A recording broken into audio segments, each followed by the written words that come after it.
Sure.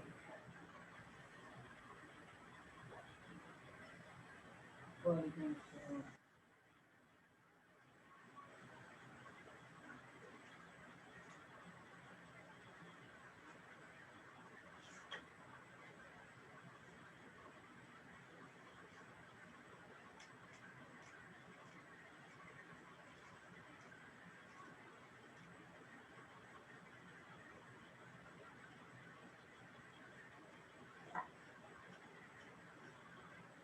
तो I hope कि आपको थोड़ा बहुत आइडिया हो गया होगा कि इस कोर्स में हम करेंगे क्या। तो सबसे पहला फेज हमारा लेक्सिकल एनालाइजर होगा।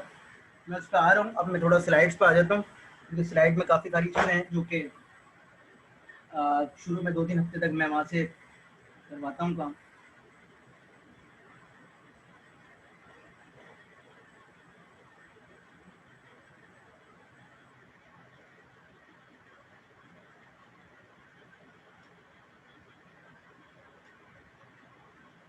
फिर बॉडी यूज़ होगा आगे जाके। ये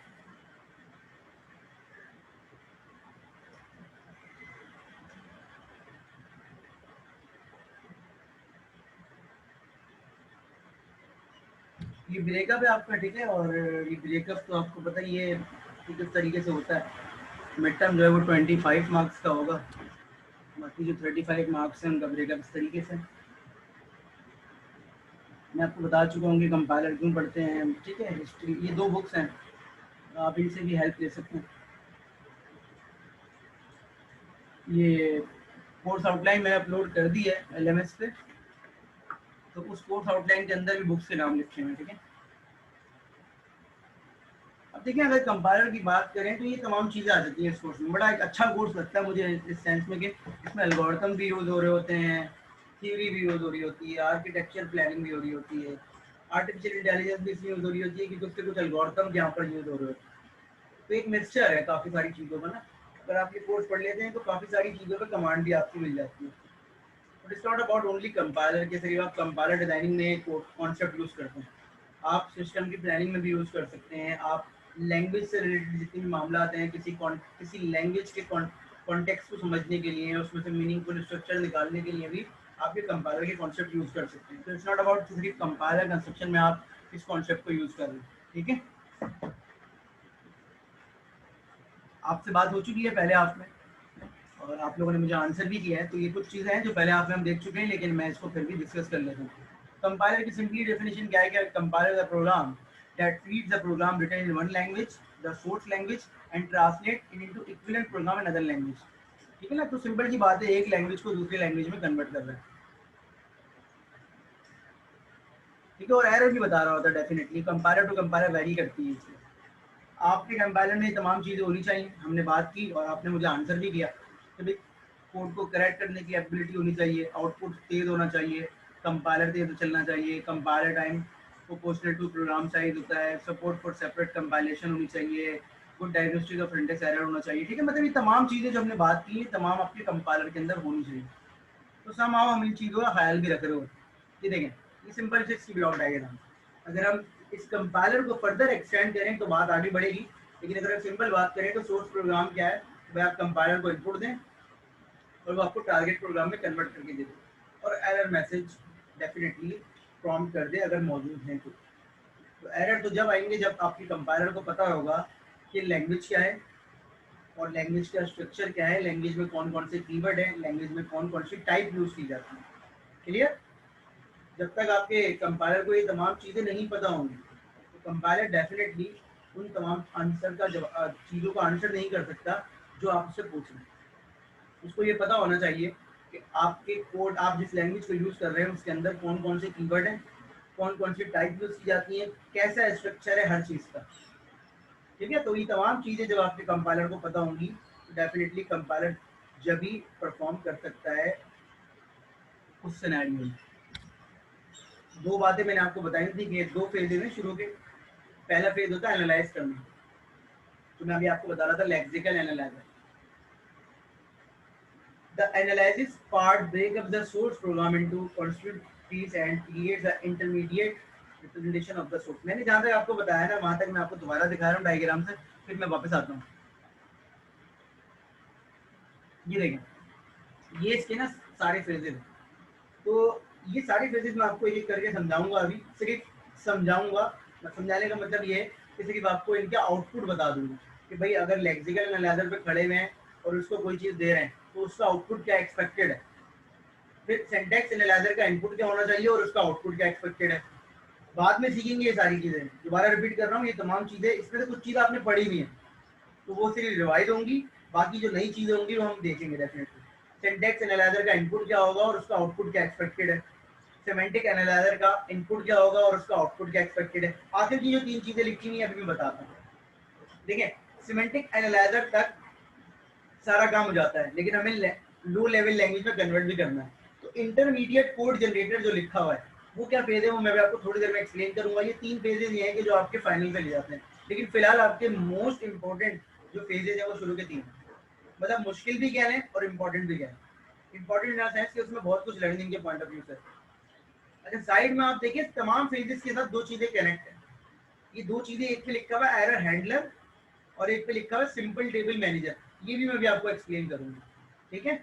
तो देखिए बहुत सारी जगहों पे इस ब्लॉक डायग्राम को अलग अलग तरीके से एक्सप्लेन किया हुआ है। अगर आप सिर्फ इसको याद रख लें तो इट्स ओके, लेकिन एक जगह पे ये भी है, देखें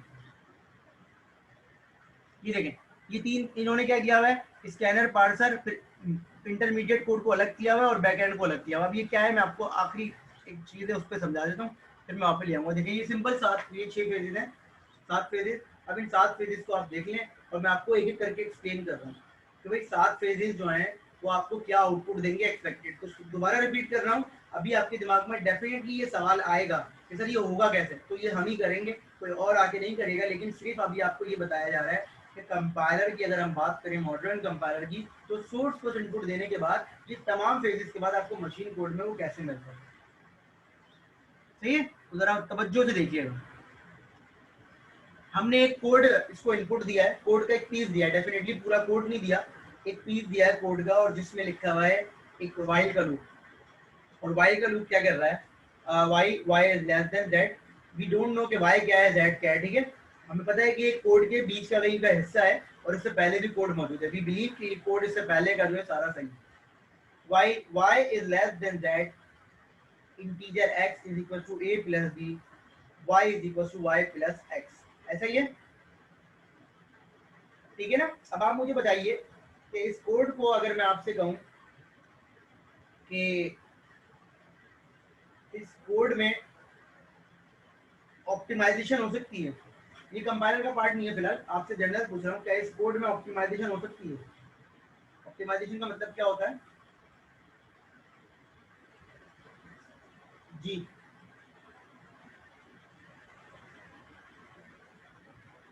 क्या इस कोड के अंदर ऑप्टिमाइजेशन हो सकती है, मतलब क्या ये कोड बेहतर हो सकता है।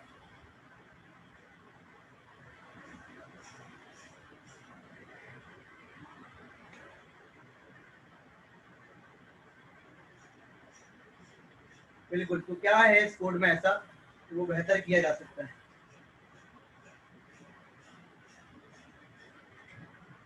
जल्दी बताइए, बता दीजिए कुछ एक्स्ट्रा लिखा हुआ है या कोई चीज हो सकती है बेहतर।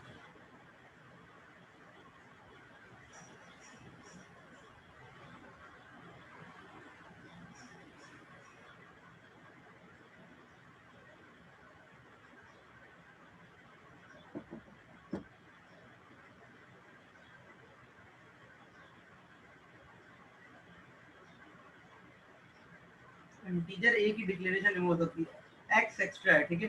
ये कह रहे हैं कि एक्स को आपने लूप के अंदर फजूल में लिखा हुआ है, ऐसा ही है ना,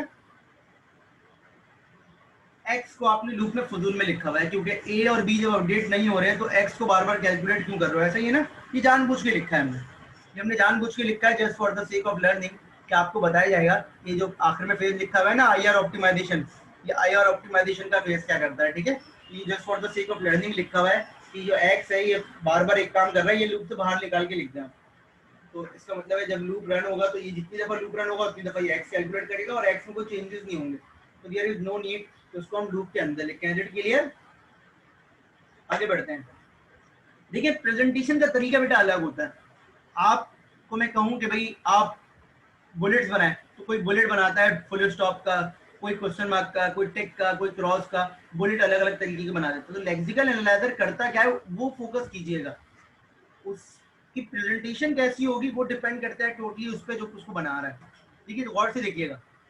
अगर फर्स्ट कीजिए कि मैं अपने लेक्सिकल एनालाइजर को ये कोड इनपुट दे दूं, गौर से देखिएगा, ये बहुत बेसिक चीज है और ये बड़ी इंपॉर्टेंट चीज है जो कि थ्रू आउट आगे बात आएगी।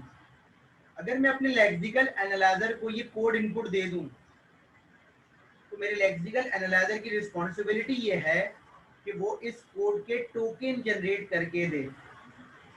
टोकन जनरेट करने का मतलब ये है कि इस कोड के अंदर जो भी मीनिंगफुल एंटिटी है, जो कि मीनिंग रखती है, उसको अलग करके उसके साथ उसकी टाइप को एसोसिएट कर दो। मतलब क्या है, जैसे अगर हम बात करें यहाँ पर, ये सबसे पहले इसने वाइल लीड किया, तो देखें इसने W को अलग नहीं किया। उसको पता है कि W के बाद H भी आता है, I भी आता है, L भी आता है, E भी आता है। अब वो क्या लॉजिक है हम बाद में पढ़ेंगे, लेकिन उसने वाइल को अलग किया। जैसे मैं लिख रहा था, उसने वाइल को अलग किया और कीवर्ड ऐसे कर देना चाहिए था उसको, ऐसे ही ना। जैसे मैं लिख रहा था, बोर्ड पे लिख के दिखा रहा था आपको, उसने वाइल को अलग किया और उसके बाद कीवर्ड लिख दिया। तो देखिए प्रेजेंटेशन का तरीका है। उसने कहा भाई जो भी यूनिक एंटिटी होगी, यूनिक का मतलब होता है उसकी कोई दूसरी चीज नहीं है, वाइल जैसा कोई दूसरा नहीं है, वाइल वाइल ही है। तो उसने वाइल के साथ कुछ भी नहीं लिखा, लिख दिया टाइप वाइल, मतलब वाइल टाइप ही वाइल है। वाइल की टाइप भी क्या है, वाइल ही है। Is it clear? क्योंकि उसकी मीनिंग अलग है। मेरी बात समझ में आ रही है? वाइल की टाइप ही वाइल है, तो उसके उसके साथ कोई एक्स्ट्रा चीज नहीं लिखी। अगेन कह रहा हूँ, लिख दें तब भी कोई फर्क नहीं पड़ेगा। अगर ये वाइल की जगह पे लिख देता एप्पल, कि भाई मेरा मतलब है वाइल का मतलब है एप्पल, तो मैं जब भी उसे मान लेता। क्यों? क्योंकि उसकी लॉजिक है, मतलब उसका कोड है, उसकी प्रेजेंटेशन है। अगर वो वाइल को एप्पल कह रहा है तो मुझे उसको मानना पड़ेगा।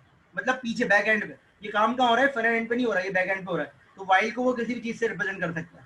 Is it clear to all of you? तो उसने कहा टाइप ही वाइल है। क्लियर हो गई बात? बात समझ में आ गई है सबके?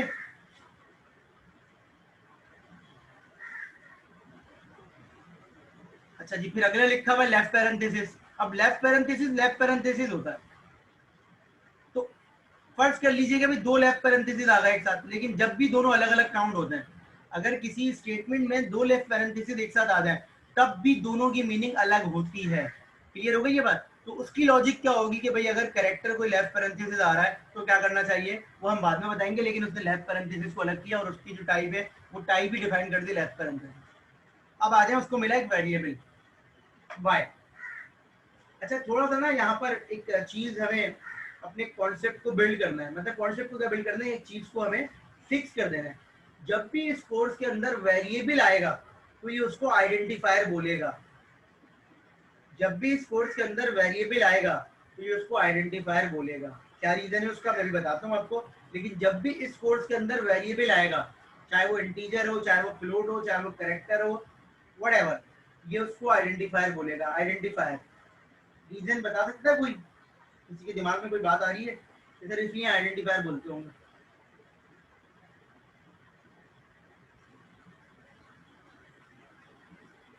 जी, कोई भी रीजन आ रहा है दिमाग में कि सर इसलिए आइडेंटिफायर बोलते होंगे? आपने कॉन्टेक्स्ट फ्री ग्रामर पढ़ी थी? कॉन्टेक्स्ट फ्री ग्रामर में क्या क्या होता था?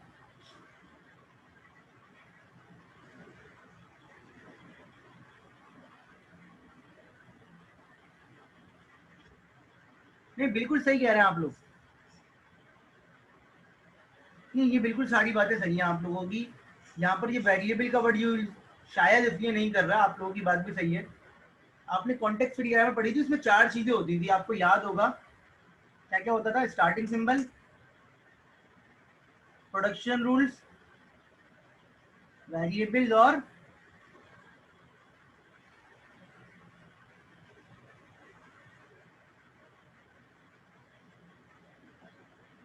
Terminator, terminal. ऐसा ही था, याद है? जो मैंने ऑटोमेटा जिन लोगों को पढ़ाया था और जिन्होंने पढ़ा था, चार चीजें होती थी। कोई किसी भी ग्रामर के अंदर चार चीजें होती थी। स्टार्टिंग सिंबल होता था, प्रोडक्शन रूल्स होते थे, वेरिएबल्स होते थे। वेरिएबल्स क्या होते थे? ए ड्राइव बी, मतलब अगर मैं लिख के बताऊं यहाँ पर थोड़ा सा याद आ जाए, ए ड्राइव बी, ए, बी ड्राइव सी, डी और एफ इस तरीके से होता था, याद है? तो इसमें ये जो वेरिएबल्स होते थे ना, ये वेरिएबल्स यहाँ पर हम कॉन्टेक्स्ट फ्री ग्रामर बहुत दफा पढ़ेंगे आगे, तो इसलिए भी खास तौर पे मैं अपनी बात करूं, इसलिए भी वेरिएबल्स को इन वेरिएबल्स से अलग करने के लिए इसको मैं आइडेंटिफायर भी बोलूंगा। समझ में आ रही है बात? क्योंकि ये भी वेरिएबल्स हैं, ये ए बी सी डी भी वेरिएबल्स हैं जो हम ग्रामर में यूज करेंगे, तो वो वेरिएबल्स और ये वेरिएबल मिक्स ना हो, इसलिए अब जो हमारे कोड में वेरिएबल आते हैं उनको मैं हमेशा क्या बोलूंगा? आइडेंटिफायर बोलूंगा। Is it clear? ठीक है, मेरे कोड में जो वेरिएबल आ रहे हैं उनको हमेशा मैं क्या बोलूंगा? आइडेंटिफायर बोलूंगा। तो देखें उसने क्या अलग किया, उसने अलग किया टाइप आइडेंटिफायर, उसका नाम क्या है? वाई। अब इसकी बात, इसका नाम जरूरी है, क्यों?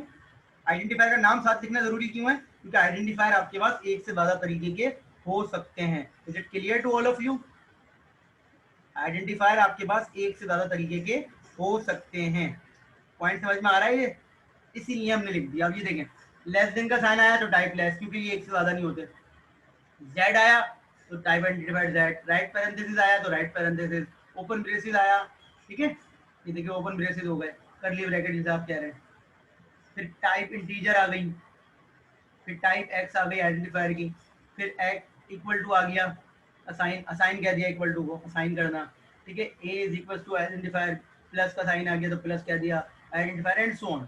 Is it clear? तो इस तरीके से आपका पहला फेज क्या करता है? आपका पहला फेज आपके टोकन जनरेट करता है और उनके साथ उनकी टाइप को एसोसिएट कर देता है। टोटली डिपेंड करता है आप पे, आप किस तरह से प्रेजेंटेशन कर रहे हैं, लॉजिक किस तरह पे लगा रहे हैं, वो तो मैं आपको बताऊंगा अभी।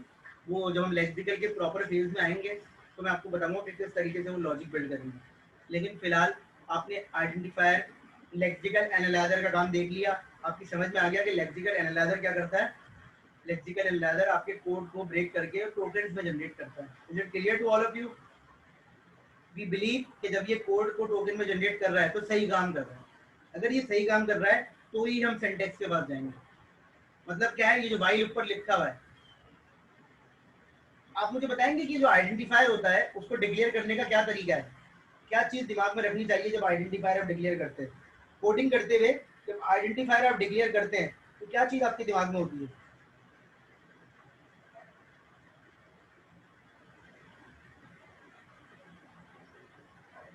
डेटा टाइप तो होती है, लेकिन वो उसकी डिक्लेरेशन जो करनी होती है उसमें क्या लॉजिक बताते हैं आपके टीचर आपको कि भाई सर स्टार्टिंग सिंबल ये होना चाहिए, अल्फाबेट से स्टार्ट होना चाहिए, नंबर से स्टार्ट नहीं होना चाहिए, स्पेस नहीं आना चाहिए, स्पेशल कैरेक्टर नहीं आने चाहिए, ऐसा ही है ना? नंबर से स्टार्ट ना हो, बाद में नंबर आ सकता है, शुरू में नंबर नहीं आ सकता। सही कह रहा हूँ गलत? सब एग्री करते हैं इस बात से? यही होता है ना कि जब आपको कोई आइडेंटिफाई डिक्लेयर करना होता है तो आपके टीचर आपको ये बताते हैं कि भाई ये चीजें करनी चाहिए जब आप पहली क्लास सीख रहे होते हैं। तो अब आप मुझे बताइए, वाइल जो है, वाइल, क्या वाइल आइडेंटिफायर की प्रॉपर्टीज पे पूरा उतरता है डिक्लेरेशन की?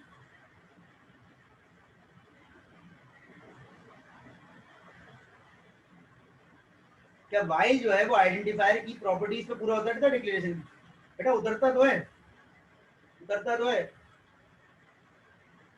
वाइल क्या अल्फाबेट से स्टार्ट नहीं हो रहा या हो रहा है? नहीं हो रहा ना? क्या उसमें कोई स्पेशल कैरेक्टर आ रहा है? क्या स्पेस आ रहा है? या वो स्पेशल कैरेक्टर से स्टार्ट हो रहा है? तो उसका मतलब है वाइल जो है वो, अगर मैं लिखूं इंटीजर वाइल तो मैं गलत तो नहीं लिख रहा। अगर मैं ये चीज लिख दूं इंटीजर वाइल तो मैं गलत तो नहीं लिख रहा। इंटीजर जो है वो, इंटीजर जो है वो उसके आपने मुझे बताइए कि सर ऐसे ऐसे डिफाइन कर सकते हैं। हाँ वो बात की बात है ना सर, वो बात की बात है, वो मैं उस पर भी आ रहा हूँ। लेकिन आप ये बोल सकते हैं ना कि सर ये वाइल जो है बिल्कुल सही है, इसी तरीके से मैं इंटीजर इफ लिखूं तो वो भी बिल्कुल सही है जो आपने मुझे बताया। अब ऐसा स्टूडेंट जिसने एक ही क्लास ली है, उसको नहीं पता वाइल और इफ क्या होते हैं, तो वो तो अपनी जगह पे राइट है, वो तो अपनी जगह पे राइट है ना? तो वो तो ये काम कर सकता है। लेकिन आपके कंपाइलर ने फिर भी वाइल को क्या बोला है? आपके कंपाइलर ने फिर भी वाइल को क्या बोला है? कीवर्ड, क्योंकि उसको पता है कि भाई अगर कोई चीज आइडेंटिफायर बन रही है तो ये चेक करो कि वो कीवर्ड तो नहीं है। अगर कीवर्ड है तो प्रियोरिटी किसकी ज्यादा है? कीवर्ड की, आइडेंटिफायर की नहीं। ज्यादा प्रीफरेंस किसकी है? कीवर्ड की। Is it clear? पॉइंट समझ में आ रहा है? तो ये भी आपने अपने कंपाइलर को बताना पड़ेगा, हर चीज का ख्याल रखना पड़ेगा। यहाँ तक समझ में आ गई सबकी बात? तो लेक्सिकल एनालाइजर का काम क्या है? लेक्सिकल एनालाइजर का काम यह है कि आपके कोड के अंदर टोकन जनरेट करके देता है। इसका मतलब यह है कि अगर मैं लेक्सिकल एनालाइजर बनाने की कोशिश करूं तो मुझे ये पता होना चाहिए कि मेरी लैंग्वेज के अंदर कितनी तरह की डिक्लेरेशन टाइप्स हो सकती हैं, तो सब मुझे पता होनी चाहिए। Is it clear? जब तक मुझे सब पता नहीं होगी मैं लेक्सिकल एनालाइजर नहीं बना सकता। आगे बात करेंगे इसके बारे में। अब आ जाते हैं सिंटैक्स एनालाइजर में।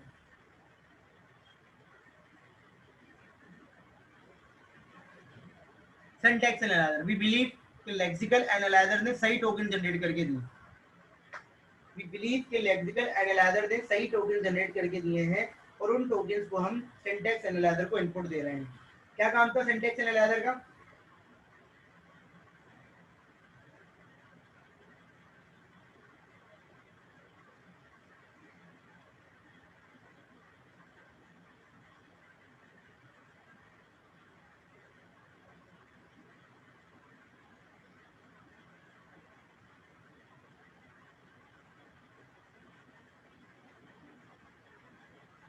सिंटैक्स एनालाइजर का काम, सिंटैक्स एनालाइजर का काम क्या था?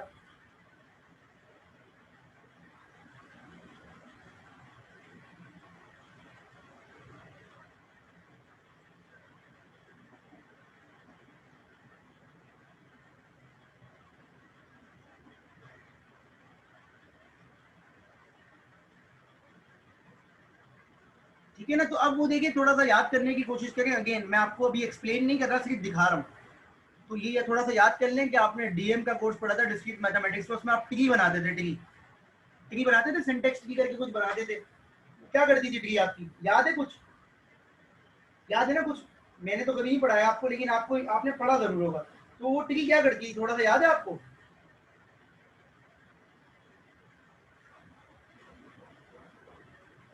अगर थोड़ा सा भी याद है तो मुझे सिर्फ ये बता दीजिए कि उसका काम क्या होता था। आपको एक सेंटेंस दिया गया कि फर्ज कीजिए कि x इज इक्वल टू 4 × 3। बिल्कुल, जो भी आपका जवाब है थोड़ा सा और लॉजिकल होकर आंसर करें।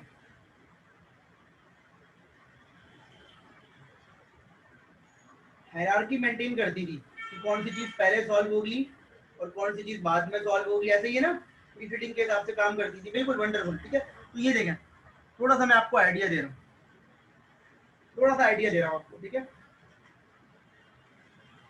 ये बनाना सीखना है हमने, और इसके बहुत सारे एल्गोरिथम है इस कोर्स में। यही मेन कोर्स में मुझे लगती है चीज। तो ये syntax analyser basically tree generate करता है। इस ट्री का नाम होता है पार्स, PARSE। PARSE ये बहुत सारी तरीकों से बन सकती है। ये कहलाती है पार्स ट्री।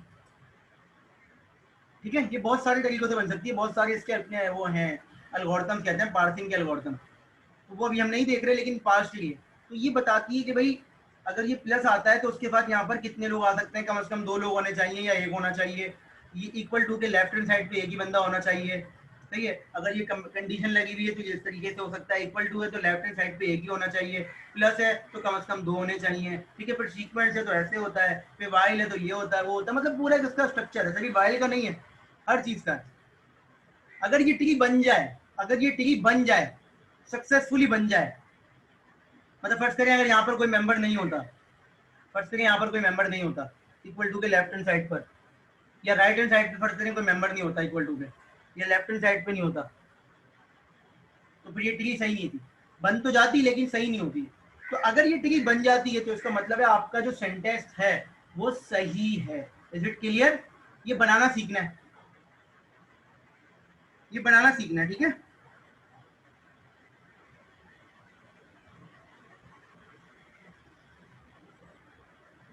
क्लियर हो गई बात?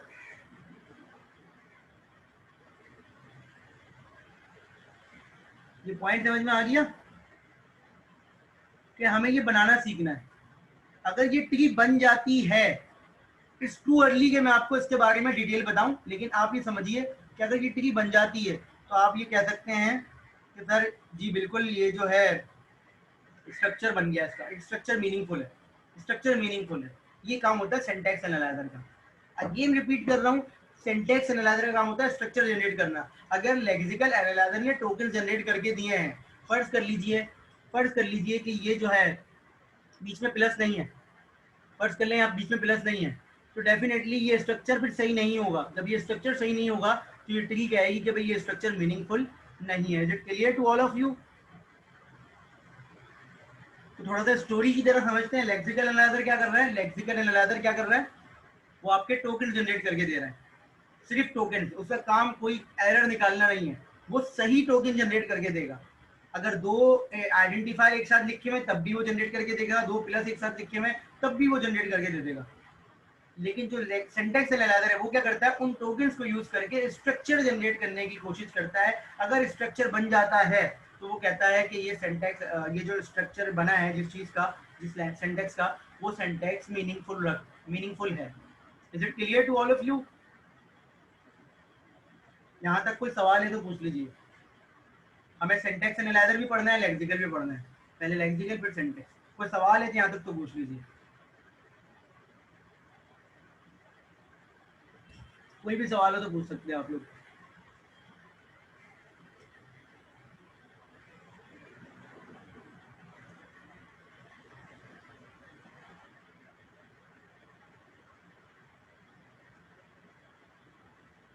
Any question?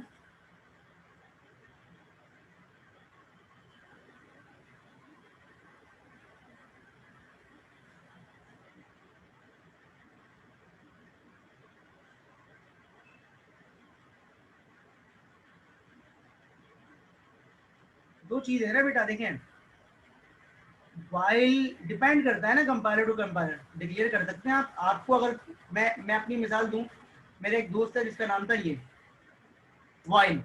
अजीब सी बात लगेगी आपको, ये वाइल नाम होता है लोगों का, लेकिन मैंने अपने मोबाइल में उसकी स्पेलिंग रखी हुई थी WHILE, मुझे नहीं पता था, ठीक है।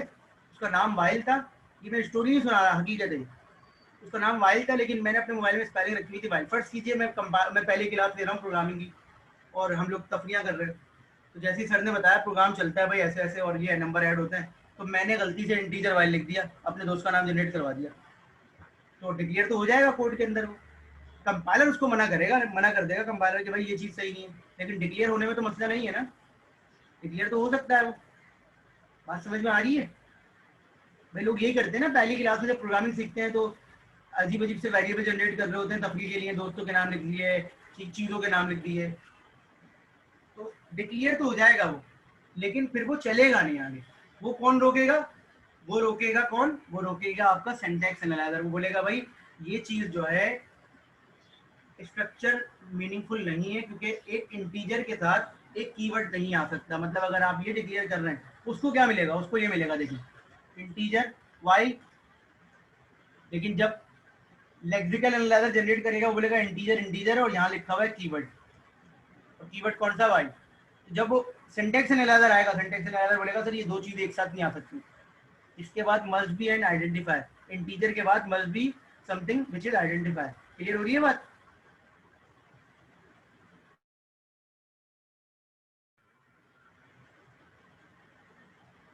जी, मेरी बात शायद इनकम्प्लीट रह गई थी, डिस्कनेक्ट हो गया था। तो मैं ये बता रहा था, आवाज आ रही है?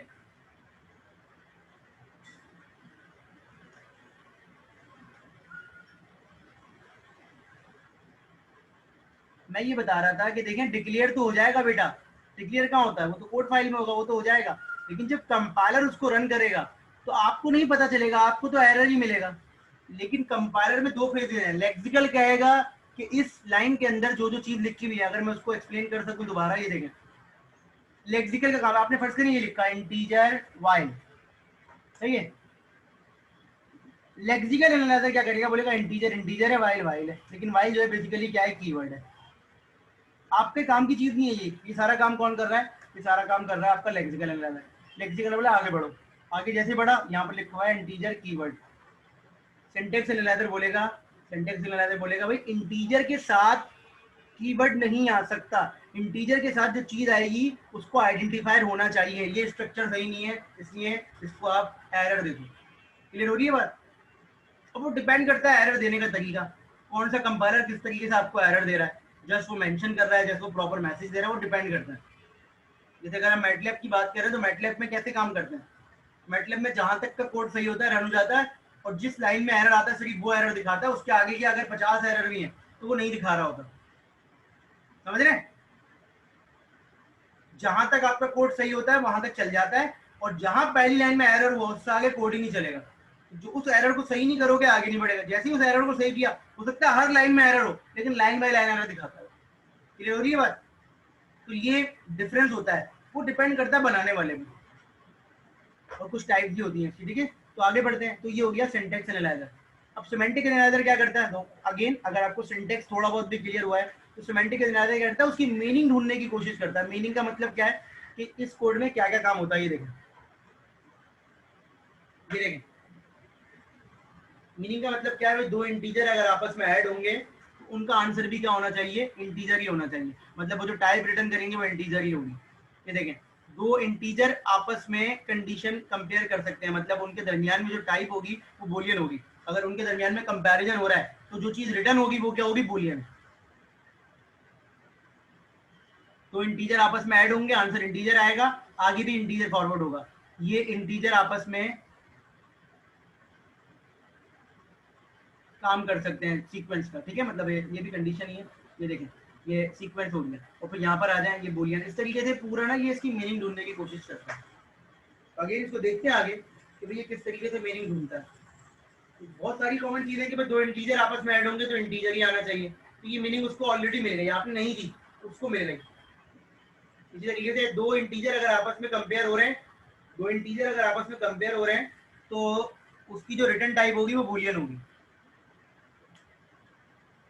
एक इंटीजर और एक स्ट्रिंग आपस में कंपेयर नहीं हो सकते। इस तरीके से बहुत सारी चीजें हैं। तो पूरी उसकी मेन ढूंढने की कोशिश करता है। ये कौन करता है? सिमेंटिक। लेकिन सिमेंटिक से पहले जो मेन काम है वो सिंटैक्स एनालाइजर का। सिंटैक्स एनालाइजर क्या कर रहा है? आपको स्ट्रक्चर की बता रहा है कि वो मीनिंगफुल है या नहीं है। जब ये पता चल गया तो सिमेंटिक के लिए कोई मसला ही नहीं है। सिमेंटिक के लिए कोई भी मसला नहीं है, लेकिन ज्यादा मेन फोकस इस पे हमारा सिंटैक्स एनालाइजर है। अगर सिंटैक्स एनालाइजर सही काम कर रहा है तो सिमेंटिक के लिए कोई प्रॉब्लम नहीं है। लेक्सिकल एनालाइजर सही काम कर रहा है तो सिंटैक्स एनालाइजर का काम ये है कि उस सही काम में भी ये देखना है कि जो पैटर्न उसने निकाल के दिए हैं, जो टोकन उसने निकाल के दिए हैं, वो मीनिंगफुल हैं या नहीं।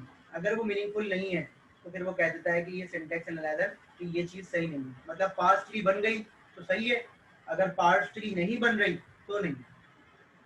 अच्छा, फिर ये जो चार पेज लिखे हुए आखिर के, ये क्या होता है? मैं एक्सप्लेन करता हूँ। तो यहाँ तक क्लियर हो गई बात? सिमेंटिक एनालाइजर का काम क्या है? It's after the meaning of that particular code. Clear हो गई यहाँ तक बात? कोई सवाल है तो पूछ लीजिए यहाँ तक।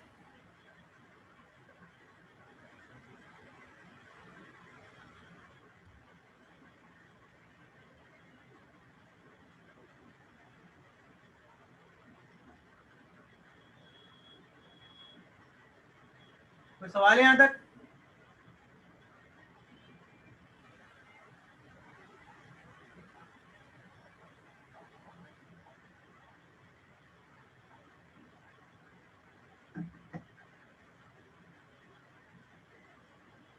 अच्छा देखिए, फर्ज कीजिए कि भाई मुझे उर्दू आती है और आपको इंग्लिश आती है, बल्कि नहीं, मुझे उर्दू आती है और आपको चाइनीज़ आती है, और हम दोनों ट्रांसलेट करना चाह रहे हैं, एक दूसरे से बात करना चाह रहे हैं। तो हम क्या करेंगे? सबसे सबसे आसान और सबसे बेस्ट चीज़ क्या है हमारे लिए? हमारे पास कोई इंटरनेट मौजूद नहीं है, हम क्या करेंगे? एक बंदा हायर कर लेंगे जिसको दोनों लैंग्वेजेस आती होंगी। ऐसा ही है, हम एक बंदा हायर कर लेंगे जिसको दोनों लैंग्वेजेस आती। आप चाइनीज़ में कुछ बोलें, वो सुनेगा और मुझे बिल्कुल सुनेगा और मुझे कन्वर्ट करके दे देगा उर्दू में। मैं उर्दू में बोलूंगा, वो सुनेगा और आपको चाइनीज में बता देगा। ठीक है, तो आईआर जनरेशन जो है वो कहलाता है intermediate code generator. Intermediate code generator क्या है? जो कि हाई लेवल और लो लेवल लैंग्वेज के बीच में ब्रिज का काम करता है। हाई लेवल लैंग्वेज और लो लेवल लैंग्वेज के बीच में ब्रिज का काम करता है कि हाई लेवल से इंटरमीडिएट कोड में कन्वर्ट करना आसान है, और इंटरमीडिएट कोड से लो लेवल लैंग्वेज में कन्वर्ट करना आसान है। Are you getting my point? High level language से इंटरमीडिएट कोड में जनरेट करना आसान है, कन्वर्ट करना आसान है, और इंटरमीडिएट कोड से लो लेवल लैंग्वेज में कन्वर्ट करना आसान है। तो ये देखें जरा, अब ये थोड़ी सी एक यूनिक चीज है आपके लिए, मतलब न्यू, लेकिन ये इस तरह से कुछ है। ठीक है, सिंपल है कि भाई ये देखें इस तरीके से इसने कन्वर्ट कर दिया। इसके लिए वाई कुछ नहीं है, लूप लूप होता है। ठीक है, लूप लूप होता है। इसने इसको इस तरीके से कन्वर्ट कर लिया। अभी कैसे कर रहा है ये बाद में बात करेंगे, लेकिन loop is equal to X is equal to A plus B. ठीक है, लूप कब चलेगा? जब कंडीशन फुलफिल होगी। इस तरीके से इसने तो कन्वर्ट कर लिया। रिप्रेजेंटेशन है, आप जिस तरीके से करना चाहते हैं कर लें। इस तरह से इसको लो लेवल लैंग्वेज में कन्वर्ट करने में आसानी होगी। तो देखें, if this condition is true go to loop, loop कहाँ पे ऊपर चला गया। और ये आईआर ऑप्टिमाइजेशन क्या है? आईआर ऑप्टिमाइजेशन है ये जो कोड में कन्वर्ट किया है, क्या इसको मजीद ऑप्टिमाइज कर सकते हैं? जो शुरू में मैंने आपसे बात की थी, जो इसको कोड में कन्वर्ट किया है, क्या इसको मजीद ऑप्टिमाइज कर सकते हैं? तो शुरू में मैंने आपसे बात की थी। तो डेफिनेटली इस कोड में थोड़ी सी ऑप्टिमाइजेशन हो सकती है। क्या हो सकती है, कोई बता सकता है? इस वक्त जो आपके सामने लिखा हुआ है इसमें कोई ऑप्टिमाइजेशन हो सकती है?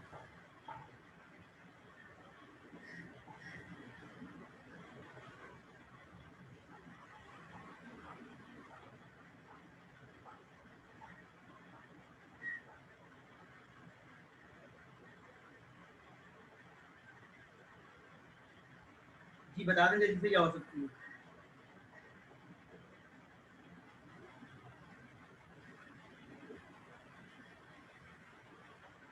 एक्स को हटाएंगे नहीं, देखें वो एक बड़ा इंपॉर्टेंट पार्ट है।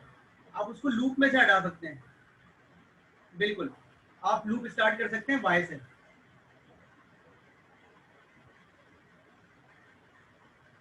मैं कह रहा हूं कि इस कोड में कोई ऑप्टिमाइजेशन हो सकती है। जो सिंपल सी ऑप्टिमाइजेशन क्या है कि जो लूप आपने ऊपर से स्टार्ट किया हुआ है, इसको आप यहां से स्टार्ट कर लें। क्यों? क्योंकि x is equal to A plus B को बार बार कैलकुलेट करने का फायदा नहीं है। तो आईआर कोड जनरेटर के बाद एक फेज होता है, वो कहलाता है IR optimisation, intermediate code optimisation. वो ये करता है कि आपके कोड को ऑप्टिमाइज करने की कोशिश करता है, अगर हो सकता है। तो जरूरी नहीं है कि आपका कोड हो। डेफिनेटली ये अगर कोई एक एक्सपर्ट लिखेगा तो वो इस तरीके से नहीं लिखेगा कोड को। अगर कोई एक्सपर्ट होगा तो वो इस तरीके से कोड को नहीं लिखेगा, डेफिनेटली वो पहाड़ ही लिखेगा। लेकिन अगर किसी ने लिख दिया है तो आईआर ऑप्टिमाइजेशन का जो फेज है वो क्या करता है, वो फ्रंट एंड पे कोड को चेंज नहीं करता, बैक एंड पे कोड को चेंज करता है, ताकि कम से कम काम करना पड़े। ये पॉइंट क्लियर कर लीजिएगा। ये कुछ भी आपको नहीं दिख रहा, तो अगर इसमें ऑप्टिमाइजेशन करेगा वो अपने लिए कर रहा है, वो अपने लिए कर रहा है, वो अपने लिए कर रहा है। वो इसलिए नहीं कर रहा कि आपको भी बोले सामने आके कि भाई इसमें ये लाइन इधर कर दो उधर कर दो, नहीं। वो अपने लिए कर रहा है ताकि उसको कम से कम प्रोसेसिंग करनी पड़े, एग्जीक्यूशन टाइम पे कम से कम काम करना पड़े। Is it clear? तो देखिए ये काम कर देगा वो। देख रहे हैं आप?